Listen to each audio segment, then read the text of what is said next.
Hey guys, I had to pull the car over real fast. I wanted to do a video log on all the comments that are being made on my Facebook page as far as my statement about anti-bullying and the putting the responsibility more so on what we'd call the victim or the bullied. Number one, thank you for your comments. Your experience and your perception is always going to be your experience and your perception, and that's something that should never change. Don't alter those views. Keep them coming. If you disagree with me, disagree with me. This is what involvement and dialogues are. It's a participation of great emotion, and I want that to continue.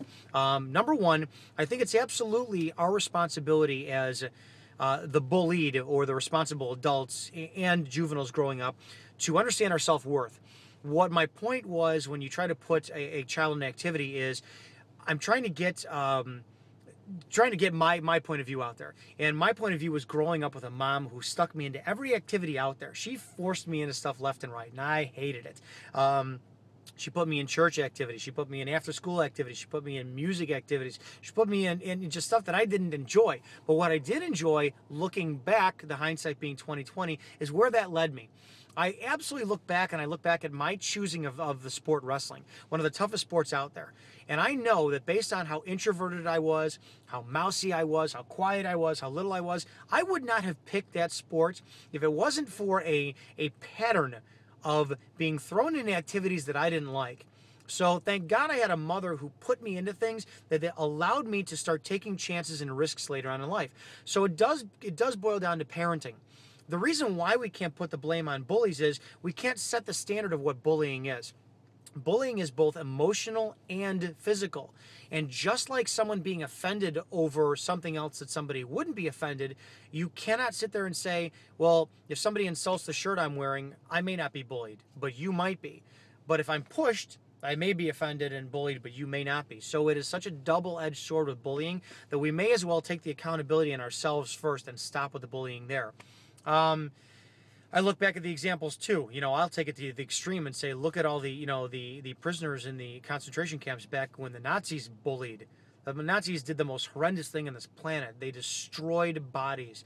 But if you look back and read all the accounts of such amazing and wonderful people who came out of that era, so many people were horribly bullied and horribly destroyed, but they didn't let their minds be bullied. They didn't let their bodies be destroyed.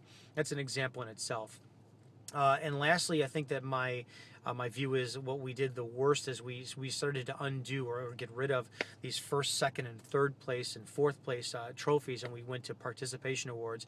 That's probably one of the worst things we did as a society. I appreciate and value being tolerant of somebody else's emotion and point of view. That's our responsibility as normal human beings, as members of society who contribute. We have to be tolerant of what somebody else's viewpoint is, but at the same point, I think we need to strive for better. Losing that second place, losing that third place to go to fourth place, that teaches us to strive for better. I want to lose because I want to maintain that healthy sense of competition and achieve for better on in life.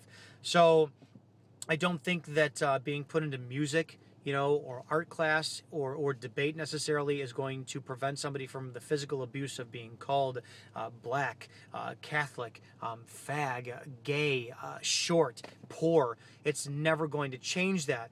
But what it is going to do is going to hopefully put that child, that individual, that adult even, and embrace their self-worth and see that they are so much more than the classification of what some less than fortunate, mentally developed a bully is going to wind up putting on us.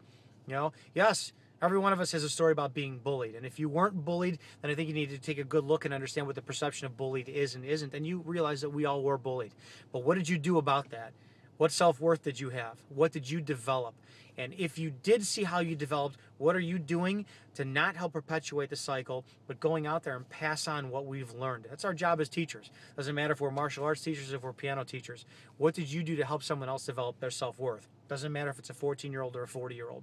We're all out there. We're all bullied, and we are all together trying to find a solution to this. The solution is, what are you doing to help someone else understand their self-worth? Don't put it on the bullies. The bullies won't change. But if we are all passionate about this, my proposition is take what you're good at and find what you can mentor someone else on it and help them develop their self-worth. That's what's going to stop the bullying, not these blame it on the bullies and stop the bullies, because the bullies are never going to change, the parents are never going to change. And until the day that we can ring on the doorbell, drag the bully and their parents out in their front yard, beat the shit out of them for this irresponsible behavior, it's our job to take it upon ourselves. Thank you so much for participating in this discussion. I look forward to many more in the future, and I'll see you in the next video.